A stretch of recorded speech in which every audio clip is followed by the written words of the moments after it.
नमस्कार, म बैकुण्ठ प्रसाद नेउपाने श्री आजाद माध्यमिक विद्यालय 5 खालपाराको नेपाली विषय शिक्षक। आज पनि म विद्यार्थी भाइ बहिनीहरू समक्ष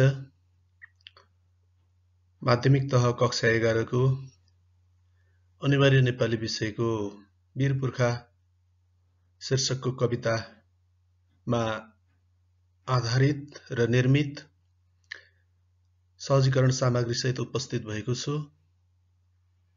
प्यारा विद्यार्थी भाइ बहिनीहरू, आज यो सामग्री अन्तर्गत हामी कवि वासुदेव त्रिपाठीको परिचय, त्यस्तै गरेर वीर पुर्खा कविताको लय वाचन अनि वीर पुर्खा कविताको कविता मार्फत व्यक्त भएको मूल भाव वा विचार, जसलाई हामी भावबोध भन्दछौँ, यी विषयमा केन्द्रित रहेर छलफल गर्नेछौँ र यो सामग्री यिनै विषयमा आधारित रहेर केन्द्रित रहेर तयार पारिएको छ।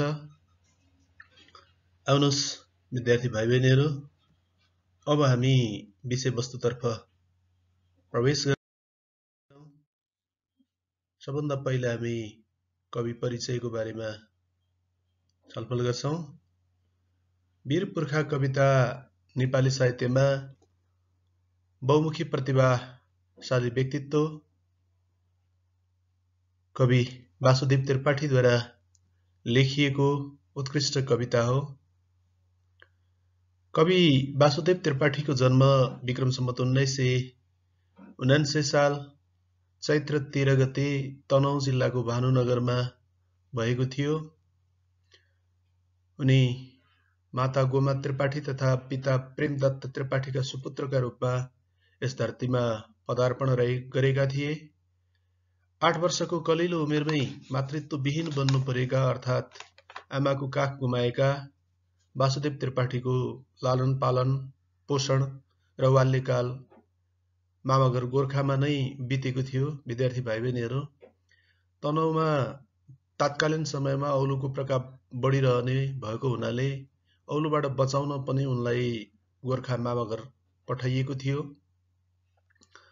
र गुरुकुलीय परम्परा अनुसार संस्कृत शिक्षा आरम्भ गरेका घरमै पिताबाट संस्कृत शिक्षा आरम्भ गरेका वासुदेव त्रिपाठीले संस्कृतमा आचार्य तह, नेपाली विषयमा स्नातकोत्तर तहसम्मको अध्ययन गरेका छन् भने यिनले अङ्ग्रेजी विषयमा पनि स्नातकोत्तर तहको प्रथम वर्षको परीक्षा दिएको, तर त्यसलाई चाहिँ पुरा गर्न नसकेको हामी पाउँछौँ भने त्रिभुवन विश्वविद्यालयबाट नेपाली विषयमा पहिलो विद्या वारिधि उपाधि हासिल गर्न सफल व्यक्तित्वको रूपमा कवि वासुदेव त्रिपाठीलाई हामी चिन्दछौँ। आफ्नो जीवनकालमा लामो समयसम्म त्रिचन्द्र कलेज तथा त्रिभुवन विश्वविद्यालयमा प्राध्यापन पेशामा समर्पण गरेका त्रिपाठी नेपाली साहित्यमा बहुमुखी प्रतिभाशाली व्यक्तित्वका रूपमा चिनिन्छन्। उनका कविता, कथा, निबन्ध लगायत चाहिँ विभिन्न विधाहरूमा, समालोचना लगायतका विधाहरूमा कलम चलेको हामी पाउँछौँ भने यिनको विशेष सिद्ध हस्तता, यिनको सफल समालोचनाका क्षेत्रमा वासुदेव त्रिपाठी विशेष सफल मानिन्छन् र उनलाई समालोचना सम्राटको उपाधिबाट विभूषित पनि गरिएको छ। विद्यार्थी भाइ बहिनीहरू, अब हामी वीर पुर्खा शीर्षकको पाठ्य कविताको लय वाचनतर्फ केन्द्रित हुनेछौँ। यो झ्याउरे लयमा लेखिएको छ। विद्यार्थी भाइ बहिनीहरू, यो मैले प्रयत्न मात्रै गर्ने हो। फरक फरक व्यक्तिले आफ्नो किसिमको लय निकाल्न सक्नुहुन्छ। यसलाई एउटा प्रयत्नको रूपमा मात्रै बुझेर विद्यार्थी भाइ बहिनीहरूलाई पनि उपयुक्त लागेमा, शिक्षक मित्रहरूलाई पनि उपयुक्त लागेमा यो लयलाई अनुकरण गराउन सक्नुहुनेछ। र म अब लय वाचनतर्फ केन्द्रित गराउन चाहन्छु। पाठ्य कविता यस्तो छ। कुन पहाडले कुन खोलाले तिम्रो गति छेके थियो र वीर पुर्खा कुन आँधीले तिम्रो यात्रा रोके थियो र गरुडको झैं बेग तिम्रो कुन आकाशले बाँध्न सक्यो पौरखले रच्यौ नेपाल हिमाल पहाड तराई जुट्न सक्यो पौरखले रच्यौ नेपाल पहाड तराई जुट्न सक्यो पूर्व टिस्टा तिमीलाई सम्झी अझै रुन्छ होला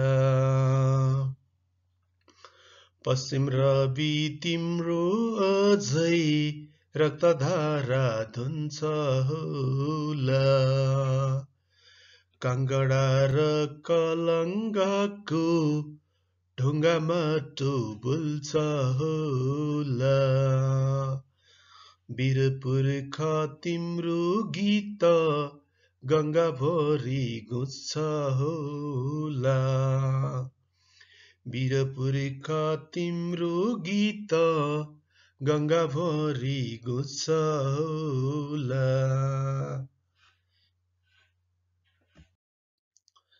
डिगर्चामा दोब तिम्रो चिसो हिउँ भित्र होला भित्रावती किनारभरि पौरखको चिनो होला वीर पुर्खा तिमीलाई मितेरीले मात्रै बाँध्यो सागर तरी संसारभरि वीर गोर्खा रगत बग्यो सागर तरी संसारभरि वीर गोर्खा रगत बग्यो नाकाथुनी नेपालीलाई कसले छेक्न सके थियो र हिमालको हिम नदी कसले रोक्न सके थियो र वीर पुर्खा तिम्रै रगत नेपालीका नसाभरि उही गीत उही पौरख चन्द्र सूर्य ध्वजाभरि उही गीत उही गौरव चन्द्र सूर्य ध्वजाभरि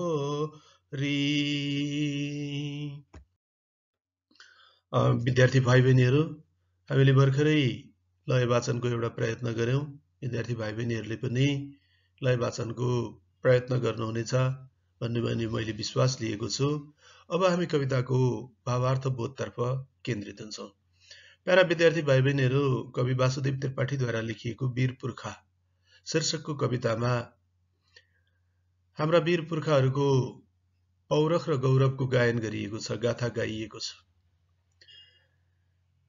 आजको नेपाल जहाँ हामी बाँचेका छौं जहाँ हामी हाँसेका छौं जहाँ हामी नाचेका छौं जुन नेपाल हामीले हाम्रो भनेर गौरव गरिरहेका छौं यो नेपालको निर्माणमा पुर्खाहरूको अमूल्य योगदान रहेको छ अविस्मरणीय योगदान रहेको छ पुर्खाहरूको बलिदानले पुर्खाहरूको प्राण उत्सर्गले पुर्खाहरूको पौरखले पुर्खाहरूको देन हो आजको नेपाल जतिखेर नेपाल 2200 र 2400 राज्यमा टुक्रा भएको थियो त्यसबेलाका राजा रजौटाहरू एक आपसमा झगडा गर्थे काटाकाट गर्थे मारामार गर्थे कतिखेर कुन राज्यको अस्तित्व मेटिने हो कुन राज्यले कुन राज्यलाई चाहिँ आफ्नो अधीनमा गाभ्ने हो पत्तै हुँदैन थियो आपसमा काटाकाट थियो लडाईँ थियो झगडा थियो र यस्तो अवस्थामा पृथ्वीनारायण शाह गोर्खाको राजगद्दीमा गद्दीसीन भइसकेपछि उनले विशाल नेपालको परिकल्पना गरेर नेपाल एकीकरण अभियानको थालनी गरे, सुरुवात गरे। यही एकीकरण अभियानमा सामेल भएका वीर वीराङ्गनाहरूको योगदानले गर्दाखेरि आजको नेपालको भूगोल हामीले प्राप्त गरेका हौं। यो कुरालाई हामीले बिर्सन हुँदैन। नेपाल र नेपालको इतिहासमा हाम्रा वीर वीराङ्गनाहरूले पुर्याएको योगदान स्वर्णाक्षरले लेखिएको छ। यसलाई हामीले भुल्नु हुँदैन। यसप्रति सदैव हामी गौरव गर्नुपर्दछ, गर्व गर्नुपर्दछ र सम्मान गर्नुपर्दछ। कविले पहिलो श्लोकमा यसरी वीर पुर्खाहरूको स्मरण र योगदानको कदर गरेका छन्, सम्मान गरेका छन्। कुन पहाडले कुन खोलाले तिम्रो गति छेके थियो र वीर पुर्खा कुन आँधीले तिम्रो यात्रा रोके थियो र गरुडको झैं बेग तिम्रो कुन आकाशले बाँध्न सक्यो।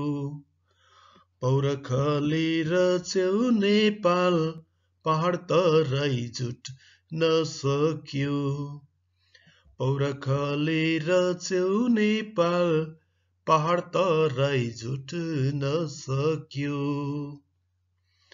प्यारा विद्यार्थी भाइ बहिनीहरू, प्रस्तुत श्लोक मार्फत कवि त्रिपाठीले हाम्रा पुर्खाहरूको एकीकरण अभियानलाई, राज्य विस्तार अभियानलाई, विशाल नेपाल निर्माणको अभियानलाई कुनै पनि खोलाको बहावले, कुनै पनि पहाडले, कुनै आँधी हुरी जस्ता चाहिँ असहज र जटिल परिस्थितिले रोक्न नसकेको यथार्थलाई प्रस्तुत गरेका छन्। अर्थात् नेपाल एकीकरण अभियानमा थुप्रै बाधाहरू, व्यवधानहरू, असहज परिस्थितिहरू, जटिलताहरू सिर्जना भए। धेरै षड्यन्त्रहरू भए, धेरै आक्रमणहरू भए, धेरै जटिल परिस्थितिहरू सिर्जना भयो। धेरै वीर वीराङ्गनाहरूले शहादत प्राप्त गर्नुभयो। तर जस्तो सुकै विषम परिस्थितिमा गुज्रनु परे पनि, आइपरेका विषम परिस्थितिहरूको, जटिल असहज परिस्थितिहरूको सामना गर्दै यो एकीकरण अभियान निरन्तर चलिरह्यो, रोकिएन। यस्तो तीव्र वेगमा चाहिँ नेपाल एकीकरण अभियान अगाडि बढ्यो, जसलाई चाहिँ कविले गरुड, भगवान विष्णुको वाहनको रूपमा पनि चिनिन्छ। गरुडलाई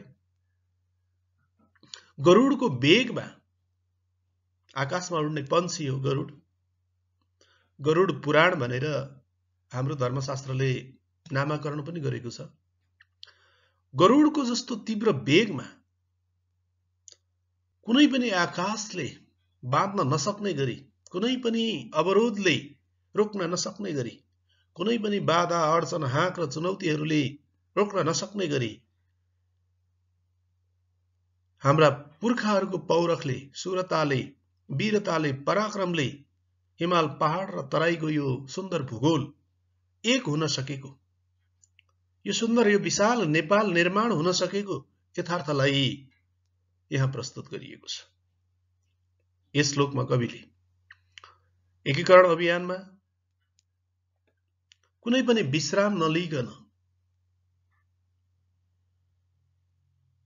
आराम नलिकन निरन्तर रूपमा सञ्चालन गरेर विशाल नेपाल निर्माण गरिएको तथ्यलाई यो कवितामा प्रस्तुत गरिएको छ। अर्को एउटा कविताको प्रसङ्ग र सन्दर्भलाई पनि म विद्यार्थी भाइ बहिनीहरू समक्ष प्रस्तुत गर्न चाहन्छु। यो गरुडको झैं बेग तिम्रो कुन आकाशले बाँध्न सक्यो लाई अझै सिद्ध गर्नको निम्ति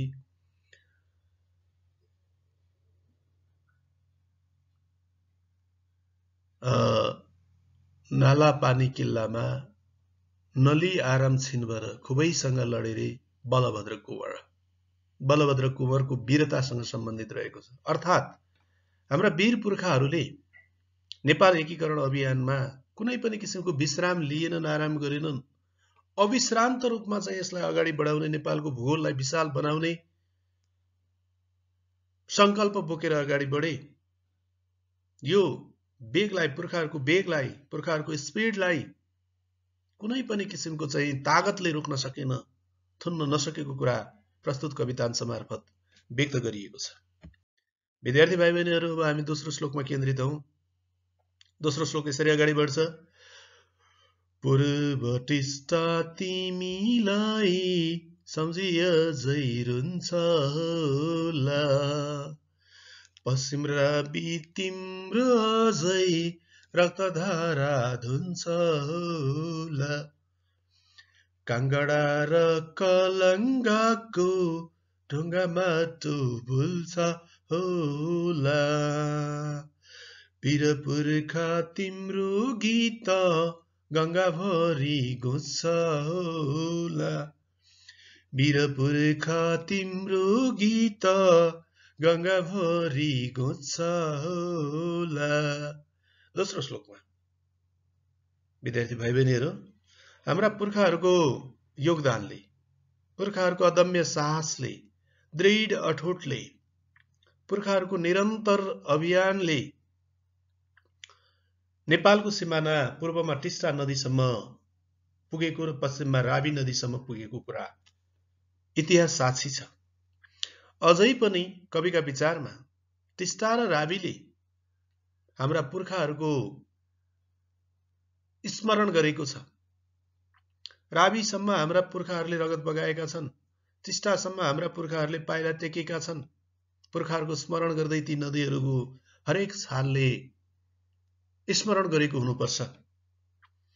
काङ्गडा र कलङ्गाको ढुङ्गा माटो भुल्छ होला, काङ्गडा र कलङ्गासम्म विशाल नेपालको चाहिँ नै अधीनमा रहेको कुरा अहिले पनि कलङ्गा देहरादून भन्दा उतापट्टि रहेको खलङ्गा किल्लाको नजिकै त्यहाँ अंग्रेजहरूद्वारा कुदिएको हाम्रा वीर शत्रुहरूको सम्मानमा, बलभद्र कुँवरको सम्मानमा लेखिएको चाहिँ शिलालेख अहिले पनि रहेको छ। त्यसैले यत्रो विशाल नेपाल निर्माणको क्रममा हाम्रा पुर्खाहरूको योगदान रहेको कुरा आज हरेक गङ्गाका छालहरूले, गङ्गामा उठ्ने लहरहरूले कविका विचारमा हाम्रा पुर्खाको गौरव गायन गरेको हुनुपर्दछ, पुर्खाको गाथा गाइएको हुनुपर्छ। त्यहाँको प्रकृतिले, त्यहाँको खोला नाला नदीले, त्यहाँको ढुङ्गा माटोले हाम्रा पुर्खाको पाइलालाई, पुर्खाको योगदानलाई बिर्सेको छैन भने हामी नेपाली, हामीले कसरी चाहिँ हाम्रा पुर्खाको चाहिँ योगदानलाई बिर्सिन सक्छौं? हाम्रा पुर्खाको वीरता र पराक्रमको गाथालाई हामीले बिर्सियौं भने, हामीले आत्मसात गर्न सकेनौं भने, पुर्खाको योगदानलाई लत्यायौं भने हाम्रो पहिचान मेटिनेछ। आजको हाम्रो गौरवपूर्ण पहिचान विश्वमा नेपालीलाई गोर्खाली भनेर चिनाउने, सगरमाथाको देश भनेर चिनाउने जुन गर्विलो परिचय हामीले पाएका छौं, त्यो अवसर पाएका छौं, त्यो अवसर हाम्रा पुर्खाहरूको रगत र बलिदानले हामीलाई प्रदान गरेको हो। यो कुरालाई हामीले सधैँ शिरोधार्य गर्नुपर्दछ, सधैँ स्वीकार गर्नुपर्दछ, सधैँ आत्मसात गर्नुपर्दछ, सम्मान गर्नुपर्दछ र नेपालको राष्ट्रियता सुदृढ बनाउन, नेपालको इतिहास प्रति सम्मान गर्न, गौरव गर्नुपर्ने विचार यो कवितांश मार्फत व्यक्त गरिएको छ। विद्यार्थी भाइ बहिनीहरू, तेस्रो श्लोकमा कवि यसरी पुर्खाहरूको गौरवको गायन गर्दछन्। डिगर्चामा डोब तिम्रो चिसो हिउँ भित्र होला, बेत्रावती किनार भरी पौरखको चिनो होला, वीर पुर्खा तिमीलाई मितेरीले मात्रै बाँध्यो, सागर तरी संसार भरी वीर गोर्खा रगत बग्यो, सागर तरी संसार भरी वीर गोर्खा रगत बग्यो। विद्यार्थी भाइ बहिनीहरू, यो तेस्रो श्लोकमा हाम्रा पुर्खाहरूले नेपाल विस्तारको क्रममा हिमाल पारी भोट पारीको तिब्बतमा समेत आफ्नो अस्तित्व, आफ्नो उपस्थिति जनाएका थिए। डिगर्चा अहिले तिब्बतको भूभागमा पर्दछ। तिब्बतसम्म पनि, तिब्बतलाई पनि नेपालले आफ्नो चाहिँ नियन्त्रणमा लिएको र नेपालको इतिहास पढ्दाखेरि वार्षिक 50,000 रुपैयाँ तिब्बतीयन शासकहरूले नेपाललाई तिरो बुझाउने गरेको, कर बुझाउने गरेको इतिहास साक्षी छ। यसलाई स्मरण गर्दै हाम्रा पुर्खाको पौरख र गौरव तिब्बतसम्म पुगेको, तिब्बतको केही भूभाग पनि नेपालीहरूले नेपालको चाहिँ झण्डा मुनि अर्थात् नेपालको चाहिँ नियन्त्रणमा रहेको कुरा, पुर्याएको कुरा यहाँ स्मरण गरेका छन्। त्यस्तै गरी बेत्रावती नदी, जहाँ चाहिँ तिब्बत र नेपाल सरकार बीच सन्धि भएको थियो, बेत्रावती सन्धिका नामले नेपालको इतिहासमा चर्चित रहेको छ। बेत्रावती नदीका किनारमा अहिले पनि हाम्रा वीर वीराङ्गनाहरूको पौरखको चाहिँ चिनो प्राप्त हुन सक्छ, अवशेषहरू हुन सक्छन् भन्ने विचार कविले व्यक्त गरेका छन्। हाम्रा वीर पुर्खाहरूको यो एकीकरण अभियान रोकियो त केवल मित्रताको, जब चाहिँ मित्रताको हात फैलायो, जसले मित्रताको हात फैलायो त्यो मित्रतामा मात्रै रोकियो, मित्रको घात गरेनन् हाम्रा वीर पुर्खाहरूले। जसले मित्रवत व्यवहार प्रदर्शन गरे, त्यही मित्रवत व्यवहारले मात्रै नेपाल एकीकरण अभियान रोकिएको हो, नत्र नेपाल एकीकरण अभियान कहिल्यै रोकिएन। र नेपाल एकीकरण अभियान सागर तरी संसारभरि वीर गोर्खा रगत बग्यो। वीर गोर्खालीहरूले संसारभरि आफ्नो रगत बगाएका छन्। विद्यार्थी भाइ बहिनीहरू, आज तपाईँ बर्मामा जानुस्, बर्माको कुरा सुन्नुस्, बर्मामा नेपालीहरू रहेका छन्। मलाया भनेर चिनिने मलाया पर्वत आज मलेसिया भनेर चिनिन्छ, त्यहाँसम्म पनि नेपालीहरूले एकीकरण अभियानलाई चाहिँ फैलाएका थिए। यति मात्रै होइन, पहिलो र दोस्रो विश्वयुद्धमा हाम्रा वीर गोर्खालीहरूले आफैले युद्ध, नेपालले आफैले युद्ध नगरी पनि अंग्रेजलाई सहयोग गर्ने क्रममा विभिन्न स्थानहरूमा लडाईँ लडे। फोकल्यान्डको टापुदेखि लिएर दुनियाँ ठाउँमा चाहिँ अंग्रेजको सहायक भएर लडाईँ लडे। सागर पारीसम्म पनि हामी नेपालीहरूले, हाम्रा वीर वीराङ्गनाहरूले, हाम्रा वीर गोर्खालीहरूले आफ्नो रगत बगाए र गोर्खाली को गौरवपूर्ण परिचय निर्माण गरे। यहाँनिर म एउटा इतिहास स्मरण गराउन चाहन्छु विद्यार्थी भाइ बहिनीहरू। जर्मन सम्राट विलियम काइजर द्वितीय, जसले लिएको नीति जिते साम्राज्य हारे मृत्यु, जिते साम्राज्य हारे मृत्युको महत्वाकांक्षा बोकेर पहिलो र दोस्रो विश्वयुद्ध गर्यो। तिनै जर्मन सम्राट विलियम काइजर द्वितीयले समेत म संसारका सबै सेनासँग आफ्नो सेना लड्न पठाउँछु, तर गोर्खालीको नाम सुन्ने बित्तिकै मेरो मुटु हल्लन्छ, मेरो मुटु थर्कन्छ भनेका छन्। यो भनाइबाट पनि हाम्रा वीर पुर्खाहरूको, हाम्रा बहादुर गोर्खालीहरूको गौरव र बलिदान हामी अड्कल गर्न सक्छौं। यो कुरा सुन्दा गर्वले छाती ढक्क फुल्छ। यस्ता वीर बहादुर गोर्खालीहरू, जसले आफ्नो व्यक्तिगत सबै स्वार्थहरू त्यागेर, जसले आफ्नो घर परिवार माया मोह सबै कुरा त्यागेर आफ्नो चाहिँ नि मन मस्तिष्कमा राष्ट्रलाई मात्रै राखेर डिगर्चासम्म नेपालको भूगोल पुर्यायो, बर्मासम्म पुर्यायो, टिस्टासम्म पुर्यायो, काङ्गडासम्म पुर्यायो, कलङ्गासम्म पुर्यायो। के आज हामीले पुर्खाको त्यो इतिहासलाई, पुर्खाको त्यो गौरवलाई बचाउन सकेका छौं, न्याय गरिरहेका छौं? अर्थात् पुर्खाको त्यो इतिहास भजाएर मात्रै खाने प्रयत्न गरेका छौं। यसतर्फ सम्पूर्ण नेपालीहरूले सोच्नुपर्ने बेला आएको छ। यो तेस्रो श्लोकमा पनि कवि त्रिपाठीले हाम्रा पुर्खाहरूको गौरवपूर्ण इतिहासको चर्चा गरेका छन्। यसै गरी चौथो श्लोकमा विद्यार्थी भाइ बहिनीहरू, यसरी पुर्खाहरूको चाहिँ पौरखको गौरवको स्तुति गायन गरिएको छ, गाथा सुनाइएको छ। नाकाथुनी नेपालीलाई कसले छेक्न सकेथ्यो र, हिमालको हिम नदी कसले रोक्न सकेथ्यो र, वीर पुर्खा तिम्रै रगत नेपालीका नसाभरी उही पुगी त उही गौरव चन्द्र सूर्य ध्वजाभरी उही गीत उही गौरव चन्द्र सूर्य ध्वजाभरी। कविले यो श्लोकमा, चौथो श्लोकमा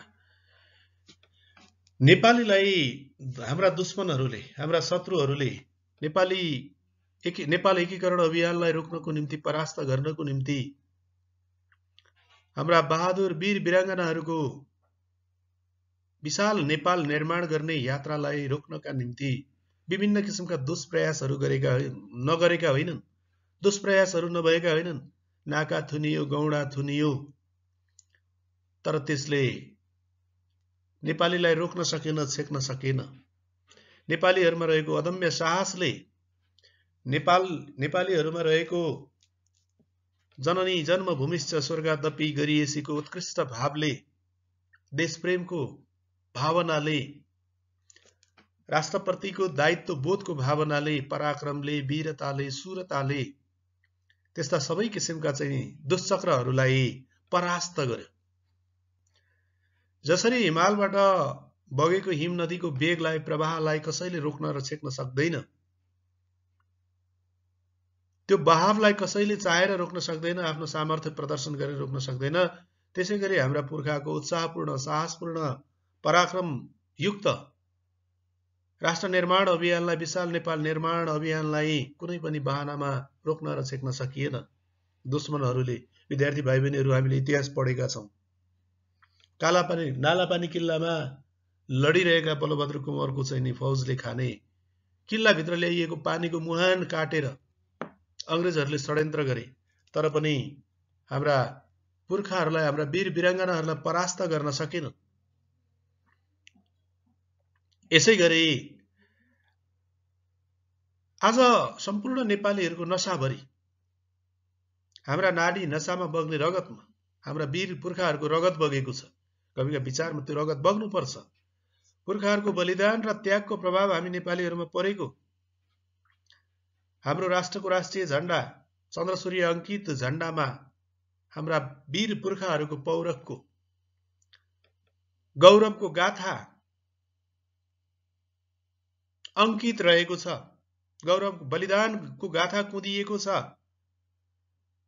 त्यो चन्द्रसूर्य अंकित ध्वजामा, झण्डामा हाम्रा पुर्खाहरूको बलिदान जोडिएको कुरा, पुर्खाहरूको गौरव गाथा अंकित भएको कुरा, त्यो गौरवपूर्ण इतिहास फरफराइरहेको कुरा कविले यस श्लोक मार्फत व्यक्त गरेका छन्। अतः प्यारा विद्यार्थी भाइ बहिनीहरू, नेपाल एकीकरण अभियानमा, विशाल नेपाल निर्माणमा संलग्न भएका वीर पुर्खाहरूको अमूल्य योगदानको सम्मान गर्दै, उहाँहरूको बलिदानको, उहाँहरूको उत्सर्गको, उहाँहरूको निस्वार्थ त्यागको गाथा गाउँदै लेखिएको यस वीर पुर्खा शीर्षकको कविताले, जसरी वीर पुर्खाहरूले आफ्नो प्राणको कुनै परवाह नगरेर, आफ्नो देहको कुनै परवाह नगरेर, आफ्नो पारिवारिक चाहिँ सम्बन्धको कुनै परवाह नगरेर, सबै खालका भौतिक सुख, शैल, मोज, मज्जा वा विलासहरूलाई त्यागेर विशाल नेपाललाई अर्जुन दृष्टि बनाएर आजको नेपाल निर्माण गर्नुभयो। यो कुरालाई हामीले भुल्नु हुँदैन, यो कुरालाई हामीले बिर्सिनु हुँदैन। कवि माधव घिमिरेले भने जस्तै, हिमालको त्यो हिम गौर हाँसो दियो हिजोले जुन आज नासो, आउन्न भोलि भनी मास्नुहुन्न, प्रमत्त भई कोही पनि हाँस्नुहुन्न। यो नेपाल हाम्रा पुर्खाहरूले हामीलाई सुम्पिएको नासो, यसलाई हामीले नासोको रूपमा, यसको कला, धर्म, संस्कृति, जातीय एकता, भौगोलिक एकता, राष्ट्रिय अखण्डतालाई अक्षुण्ण राख्दै, यसलाई टुक्रिन नदिकन हाम्रा भावी पुस्ता समक्ष हामीले पुर्याउनु पर्दछ। त्यस्ता बहादुर पुर्खाहरूले, जसले पानीको भरमा आधीपेट खाएर खुडा र खुकुरीको भरमा घुङ्गेत्रा र गुलेलीको भरमा मट्याङ्ग्राको भरमा तरबार नचाएरै नेपाल एकीकरण गरे पराक्रमले साहसले। ती पुर्खाको सन्तति हामी आज नेपालको स्वाभिमानलाई बचाउन नेपालको राष्ट्रिय अखण्डतालाई जोगाउन क्रियाशील छौं त एकचोटि घुरिएर सोच्नुपर्ने बेला आएको छ। यदि यो कुरालाई हामीले बिर्स्यौं, हाम्रा पुर्खाहरूको गौरवलाई बिर्स्यौं, बलिदानलाई बिर्स्यौं, पुर्खाहरूको योगदानलाई बिर्स्यौं भने हामी ती पुर्खाहरूको चाहिँ सन्तान भएकोमा हामीले गौरव गर्नुपर्ने स्थान रहँदैन। हाम्रो परिचय मेटिनेछ। यही विचार र भावना प्रस्तुत कवितांशमा व्यक्त भएको छ। विद्यार्थी भाइ बहिनीहरू, प्यारा विद्यार्थी भाइ बहिनीहरू, यो सिकाइ सामग्री मार्फत मैले विद्यार्थी भाइ बहिनीहरूलाई लयबोध अनि कविताको भाव वा अर्थ बोध गराउने प्रयत्न र चेष्टा गरे। विद्यार्थी भाइ बहिनीहरूले यो सामग्रीको अध्ययन पश्चात यो भिडियो सुनेर हेरेर केही अस्पष्टता भयो भने मलाई मेसेन्जर मार्फत जानकारी गराउन सक्नुहुनेछ। म विद्यार्थी भाइ बहिनीहरूका अस्पष्टताहरू, जिज्ञासाहरू समाधान गर्ने प्रयत्न गर्नेछु। नेपालभरि छरिएर रहेका कक्षा 11 मा अनिवार्य नेपाली विषयको विद्यार्थीहरूलाई लक्षित गरेर सहयोग पुगोस्, उनीहरूको सिकाइमा सहजीकरण होस् भन्ने उद्देश्यले निर्माण गरिएको यस सामग्री सम्पूर्ण विद्यार्थी भाइ बहिनीहरूसम्म पुर्याउनको निम्ति लाइक, शेयर र सब्स्क्राइब गरिदिनु हुन अनुरोध गर्दछु।